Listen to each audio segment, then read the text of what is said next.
So let's export something from XD into Android Studio, and the process is not super simple, so pay close attention. There's a few things we need to prep in XD before we get there. So I have this button here, and this is what I want to export, this image. And what I want to do is, first I want to mark it for export, which is done by either clicking this little guy over here or checking this mark for export box. So I would do that on each of my elements. Let's say I had something else. I'll do like a circle up here. Let's say that also was going to get marked for export. I would check that box too. Now, it's absolutely essential that we rename these things names that make sense and names that are completely lowercase without spaces. So I'll say ellipse, and we'll say pink button 1. Okay?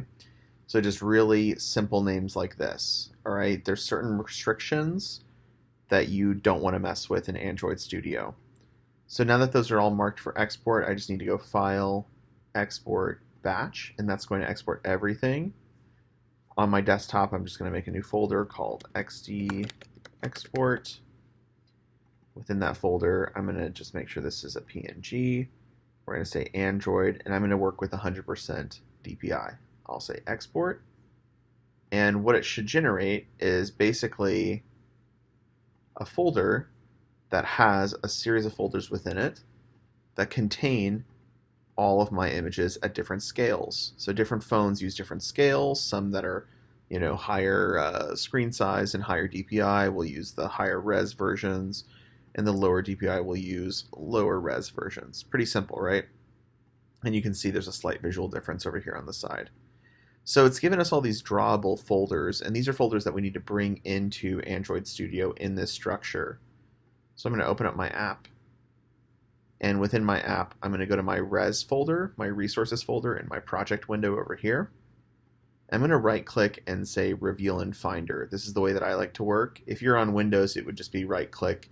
I think it says Open in Explorer or something like that. And it opened up that resource folder, and that folder has a bunch of folders within it, which you can see over here on the left-hand side.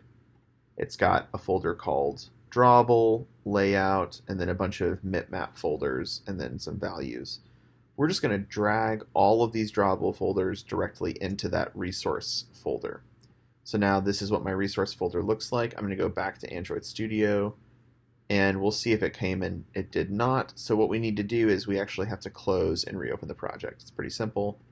Close, reopen, and it looks like they came in. So under Drawable folder now in Res, you should see your ellipse and your pink button. Okay, so we're good to go on that front. So let's just drop an image view in, and that image view, it's asking us for something. We can actually type in the name, and it should pop it up, or we can twirl down Project, and within that we can find our button.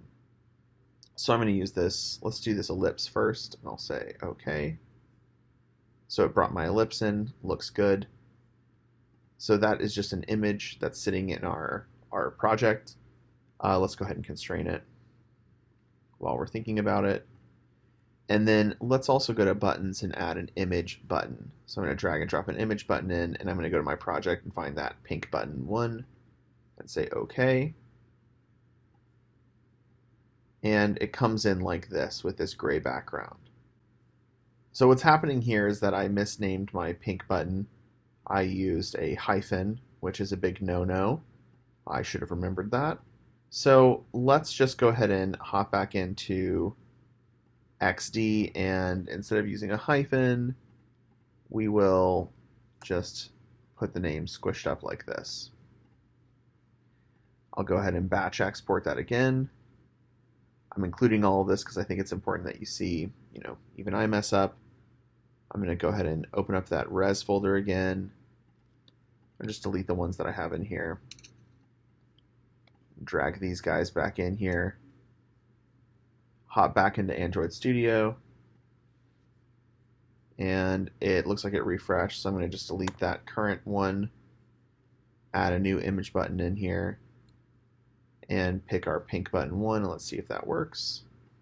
And that looks like it worked out. It is giving us this gray background, which we can remove by going over here. We can remove just by giving the background any sort of value doesn't really matter what we give it. It should just remove that background. All right, so now we have a clickable button. I'm also going to give that some constraints, as well as an image in our app. So the naming is really important. Make sure that you pay attention to that. Make sure that you're careful with how you're working with your project and bringing your images in and working in XD at the correct sizes.